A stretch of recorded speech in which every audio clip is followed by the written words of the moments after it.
On my journey through the Middle East, I discovered that an astonishing leap in scientific knowledge took place here 1,000 years ago under a powerful and flourishing Islamic empire.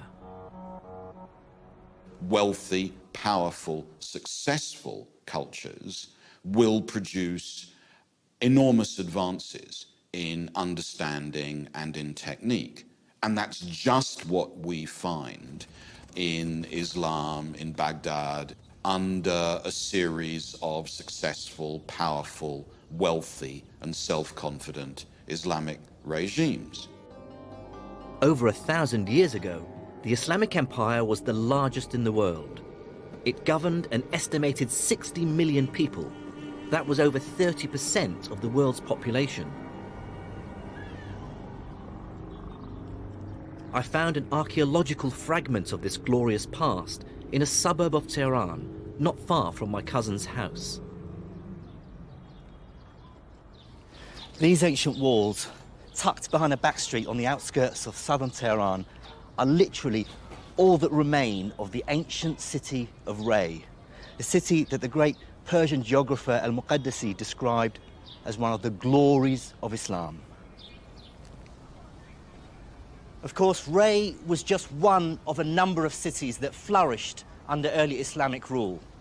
From Baghdad, its capital, the empire spread across thousands of miles, from North Africa through to Central Asia. Cities like Al-Askar, Basra, Merv, Gurganj, Bukhara, each powerful and thriving cities. Each would have been rich in trade, alive with culture. Each would have had its own libraries, its own academies. These were powerhouses of the new science. This really was a golden age. Think of that span of land. This is larger than any empire human civilization had ever known.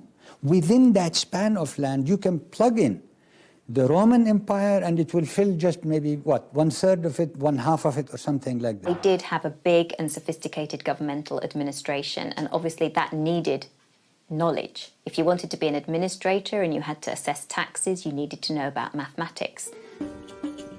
It also wants to be able to build monumental buildings. That requires the knowledge of architecture and, again, mathematical skills to construct fine buildings safely. Medicine, just to keep the elite happy and healthy. And those are the areas of knowledge which are first translated from other languages into Arabic.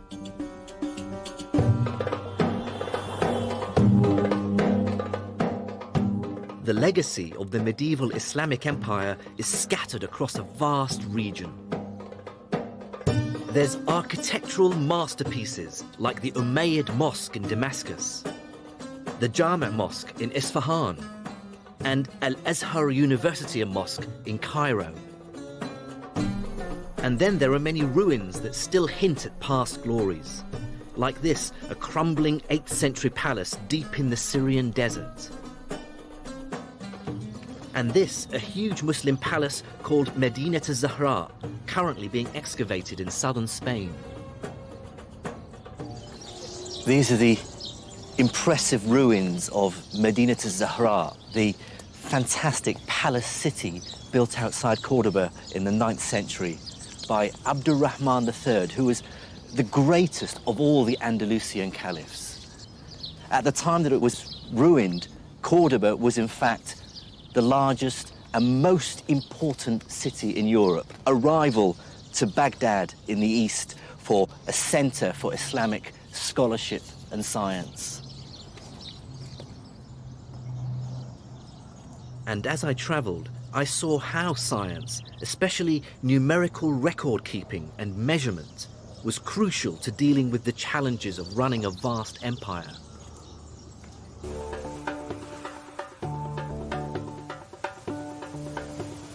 On my journey so far, I've been overwhelmed by the sheer intellectual ambition of medieval Islamic scientists. When their leaders asked them to find out the size of the world, scholars like Al-Biruni used mathematics in startling new ways to reach out and describe the universe. And as trade and commerce boomed, scientists like Al-Razi responded by developing a new kind of experimental science, chemistry. But if there's one Islamic scientist we should remember above all others, it is, in my view, Ibn al-Haytham, for doing so much to create what we now call the scientific method.